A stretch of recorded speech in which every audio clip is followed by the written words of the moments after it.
प्यारे देशवासियों, नमस्कार। आज कैसा माहौल देश में हमें देखने को मिल रहा है।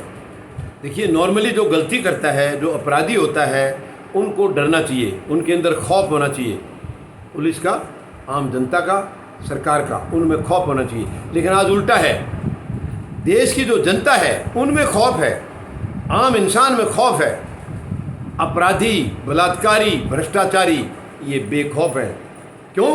क्योंकि इनको सरकारों का संरक्षण है, खास करके केंद्र सरकार का। मैं दावे के साथ कह सकता हूँ, बीजेपी की मानसिकता इतनी घटिया है। ये जो केंद्र सरकार पिछले 8 साल से गलत लोगों को संरक्षण दे रही है, ये गलत लोगों को, सही लोगों को ये सजा दे रही है।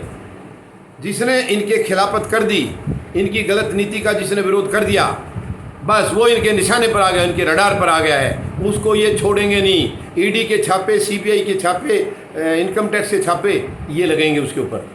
कितनी शर्मनाक बयान है। आज अपराधी, बलात्कारी, भ्रष्टाचारी खुलेआम घूम रहे हैं, बिल्कुल खुले ऐश ले रहे हैं। वो कोई पूछने वाला नहीं है। केवल और आज देश में ऐसा माहौल हो गया है, जिसको जो लूटना है, जो करना है, बेखौफ होकर कर ले। केवल वो बीजेपी से अपनी नज़दीकी बना ले बस।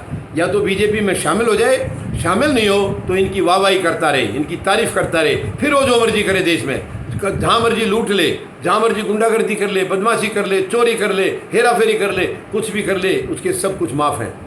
उसके शायद मेरे ख्याल से वो जैसे बोलते हैं कि 7 खून माफ़ होते हैं, शायद नहीं कि वो भी माफ़ हो जाएंगे। ये बीजेपी की मानसिकता है, या आरएसएस की मानसिकता से देश चल रहा है। ये शर्मनाक बयान है। आज यही वजह है, आए दिन घटनाएं हो रही हैं, चोरी, डकैती, बलात्कार, आए दिन। पहले मैं ये नहीं कह रहा हूँ कि पहले नहीं हो रहे थे, लेकिन जो इस 8 साल के दौरान जो बढ़ी हैं घटनाएं, ये अपने आप में शर्मनाक बात है, शर्मनाक बात है। इस केंद्र सरकार के टाइम में सारी चीज़ों को बढ़ावा मिला है, क्योंकि ये सरकार है मुजरिमों की सरकार है। मुजरिमों को ये बढ़ावा देते हैं, गलत काम करने वालों को ये बढ़ावा देते हैं, इनकरेजमेंट करते हैं उनका। क्योंकि जो सच्चे और ईमानदार लोग होंगे वो बीजेपी का कभी समर्थन नहीं करेंगे। उन्हें मालूम है इनकी मानसिकता, आरएसएस की मानसिकता का पता है। जो गलत लोग हैं उनको सहारा चाहिए, उनको मदद चाहिए, वो इनकी तारीफ करते हैं और ये उनको मदद करते हैं। देख लीजिए, क्या ये देश हित में हो सकता है? और देशद्रोह के कानून ये फटाफट शरीफ आदमियों पर लगाते हैं। देशद्रोह के कानून तो इन पर लगने चाहिए। आज अगर कोई देशद्रोह की घटना कर रही है, हरकत कर रही है, तो वो बीजेपी कर रही है या केंद्र सरकार कर रही है। कदम कदम पर गंदी हरकत कर रही है, कदम कदम पर देश को नीचा दिखा रही है, देश को पीछे धकेल रही है, देश को खोखला कर रही है, लूट रही है और जातियों में, धर्म में बांट रही है। आज अगर सबसे खतरनाक पार्टी है, सबसे खतरनाक सरकार है, तो ये वर्तमान सरकार 8 साल से जो है, ऐसी निकम्मी सरकार कोई देश में आज तक नहीं आई है। और इतनी घटिया मानसिकता किसी भी पार्टी की नहीं है, किसी भी दल की नहीं है आज की तारीख में, जो बीजेपी की घटिया मानसिकता है। ये शर्मनाक है, बहुत ही शर्मनाक है। यानी अब ये देख लीजिए, अब कल की घटना देख लीजिए। जो कल की घटना में मैं कोई जजमेंट देने वाला नहीं हूँ, लेकिन तेजिंदर पाल सिंह को आरोपी बताया था पंजाब पुलिस ने, और उसके खिलाफ वारंट जारी हुए थे। कोर्ट ने अगर वारंट जारी किया है तो ज़रूर कुछ बात होगी, लेकिन इसको केंद्र सरकार ने रास्ते से गैर कानून तरीके से दूसरी सरकार को, दूसरी पुलिस को कह के छुड़वा भी लिया, आधे रास्ते से पंजाब नहीं जाने दिया, और उसको यहाँ से गुड़गांव कोर्ट में पेश करा के उसको घर भिजवा दिया, निर्दोष घोषित कर दिया है, और उसको संरक्षण भी दिया गया है। पुलिस कस्टडी दी गई है उसको, यानी पुलिस का संरक्षण दिया गया है। पुलिस उसकी चौकसी करेगी, हिफाजत करेगी। ये है। अगर वो दोषी है, आरोपी है, तो किस लिए हिफाजत?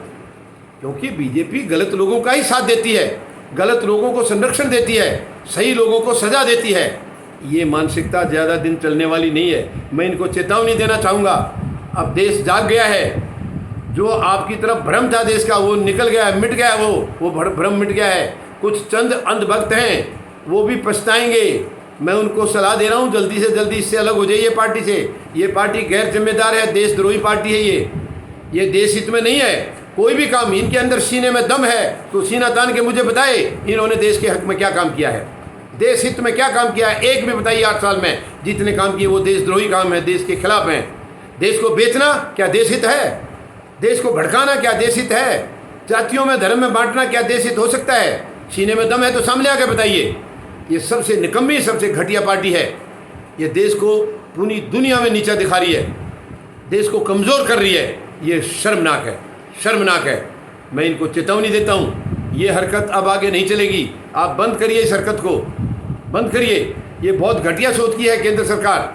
तो मैं मांग करता हूँ, या तो ये तुरंत अपने रास्ते पर आएँ, वरना माननीय सर्वोच्च न्यायालय से निवेदन करूँगा इनको बर्खास्त किया जाए, इनको बर्खास्त किया जाए। राष्ट्रपति महोदय से उम्मीद मुझे कम है, राष्ट्रपति महोदय कोई ऐसा एक्शन नहीं लेंगे, क्योंकि राष्ट्रपति महोदय का जब चुनाव हुआ था, इसी सरकार ने, इसी पार्टी ने घटिया रिमार्क्स भी दिया था कि हमने दलित को राष्ट्रपति बना दिया। इसका मतलब ये उनको दबा के रखना चाह रहे सर्वोच्च पद को भी। ये शर्मनाक बात है। इस पार्टी की मानसिकता है, ये केवल उन्हीं लोगों को बिठाते हैं जहाँ से इनको ये उम्मीद है यहाँ से तुम्हें नाजायज़ फेवर मिलेगा, नाजायज़ तुम्हारा पक्ष लिया जाएगा, ऐसे लोगों को। तो इसलिए क्या पता राष्ट्रपति महोदय भी शायद इनके दबाव में आके आगे कोई ऐसा एक्शन ना ले पाएँ। माननीय सर्वोच्च न्यायालय से मेरी अपील है, ऐसी निकम्मी और घटिया सरकार को तुरंत बर्खास्त किया जाए, वरना ये देश हित में नहीं है, देश का नुकसान कर रही है, डे बाई डे नुकसान कर रही है, हर रोज़ देश को कमज़ोर कर रही है। मैं देश की जनता से भी निवेदन करता हूं, आप सड़कों पे आइए और इस सरकार की बर्खास्तगी की हम माननीय सर्वोच्च न्यायालय से मांग करेंगे, इसको बर्खास्त कराएंगे और एक जो लोगों की सरकार होगी, जनता की सरकार होगी, ऐसी सरकार का हम गठन करेंगे जिसमें गरीब, मजदूर, जवान और किसान सच्चे जनप्रतिनिधि होंगे। ऐसी सरकार का हम लोग गठन करेंगे। ये मेरी आम जनता से भी अपील है, माननीय सर्वोच्च न्यायालय से भी अपील है। धन्यवाद। जय जवान, जय किसान, जय हिंद।